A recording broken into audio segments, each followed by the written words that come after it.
ಹಾಗಾಗಿ ಅದರಲ್ಲೂ ಸಹ ನಮ್ಮ ಯುವ ವಕೀಲರುಗಳಿಗೆ ಇವತ್ತು ಏನು ಒಂದು ಅಡ್ವೊಕೇಟ್ಸ್ ಇದನ್ನು ಪ್ರೊಫೆಷನ್ಗೆ ಬಂದ ತಕ್ಷಣ ಎಷ್ಟು ಸಮಸ್ಯೆಗಳು ಆಗ್ತಾಯಿದೆ ಅನ್ನೋದ್ರ ಬಗ್ಗೆ ಅದರ ಬಗ್ಗೆ ನನಗೆ ಅರಿವಿದೆ.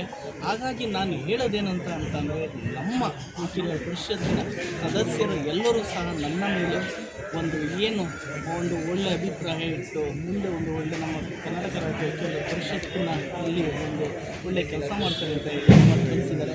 ಖಂಡಿತವಾಗ್ಲೂ ನಾನು ಎಲ್ಲ ರೀತಿಯ ನನ್ನ ಇತರೆ ಏನು ಎಲೆಕ್ಟ್ ಆಗಿದ್ದಾರೆ ಅವರು ಎಲ್ಲರ ಜೊತೆ ಕೂಡಿ ನಮ್ಮ ವಕೀಲರಿಗೆ ಒಳ್ಳೆಯದನ್ನ ಮಾಡಲಿಕ್ಕೆ ನಾನು ಸಂಪೂರ್ಣವಾಗಿ ನಾನು ಬದ್ಧನಾಗಿದ್ದೀನಿ ಅಂತ ಹೇಳಲಿಕ್ಕೆ ನಾನು ಇಚ್ಛೆ. ಮೊದಲನೇದು ಒಂದಂತಂದರೆ ಒಂದು ಜೊತೆಗೆ ನಮ್ಮಲ್ಲಿ ಕಾರ್ಪಸ್ ಫಂಡ್ ನನಗೆ ಅದನ್ನು ಕಾರ್ಪಸ್ ಫಂಡನ್ನು ಇದನ್ನು ಎಲ್ಲ ನೋಡಿ, ಒಂದು ವಕೀಲರನ್ನ ಇವತ್ತು ಯಾರಾದರೂ ಒಂದು ವಕೀಲರಿಗೆ ಏನಾದರೂ ಏನಾರು ಇದಾಯಿತು ಅಂತ ಅಂದರೆ ಆ ಕುಟುಂಬಕ್ಕೆ ಎಷ್ಟು ಕೊಡ್ತಾ ಇದ್ದಾರೆ ಆಗ್ತದೆ. ಈಗ ನೋಡಿ, ಅದು 8 ಲಕ್ಷ ಸಂಪೂರ್ಣವಾಗಿ ಬರೋದಿಲ್ಲ ಇವತ್ತು. ಅದರಲ್ಲೂ 1 ಲಕ್ಷ 2 ಲಕ್ಷ 3 ಲಕ್ಷ ಇದೆಲ್ಲ ಕಟ್ಟಾಗಿ ಇದೆಲ್ಲ ಬರ್ತದೆ. ಮೊದಲು ನನ್ನ ಆದ್ಯತೆ ಏನಂತ ಅಂದರೆ ಅದನ್ನು ಆ ಒಂದು ಕಾರ್ಪೊರೇಟ್ ಫಂಡಲ್ಲಿ ಏನು ಕಾಂಪನ್ಸೇಷನ್ ಇದೆ ಆ ಕಾಂಪನ್ಸೇಷನ್ನ ಹೆಚ್ಚು ಮಾಡಬೇಕು. ಹೆಚ್ಚು ಮಾಡಿ ಒಂದು ಕುಟುಂಬಕ್ಕೆ ಏನು ನೊಂದಂಥ ಕುಟುಂಬಕ್ಕೆ ಅನುಕೂಲ ಆಗಬೇಕು.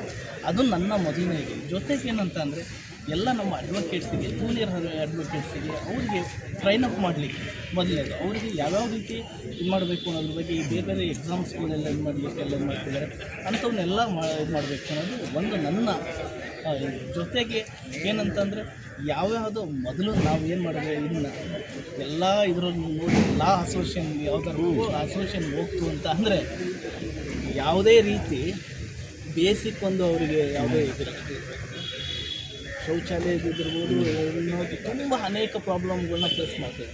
ಇವನ್ನ ಆದಷ್ಟು ನಾವು ಇದನ್ನು ನಮ್ಮ ಪರಿಷತ್ನಲ್ಲಿ ಅದನ್ನು ಯಾವ ರೀತಿ ಸಾಲ್ವ್ ಮಾಡಬೇಕು, ಯಾವ್ಯಾವ ರೀತಿ ಅವರಿಗೆ ಅನುಕೂಲ ಮಾಡಿಕೊಡ್ಬೇಕು ಅನ್ನೋದ್ರ ಬಗ್ಗೆ ಅಂಥವನ್ನೆಲ್ಲ ನಾನು ಅದನ್ನು ಮಾಡಲಿಕ್ಕೆ ಅದನ್ನು ಮುಂದೆ ನಾನು ಇರ್ತೀನಿ ಅಂತ ಹೇಳಲಿಕ್ಕೆ. ಜೂನಿಯರ್ಸ್ಗೆ ಪ್ರಾಕ್ಟೀಸ್ ಸ್ಕಿಲ್ನ ಅದನ್ನ ಡೆವಲಪ್ ಮಾಡಬೇಕು.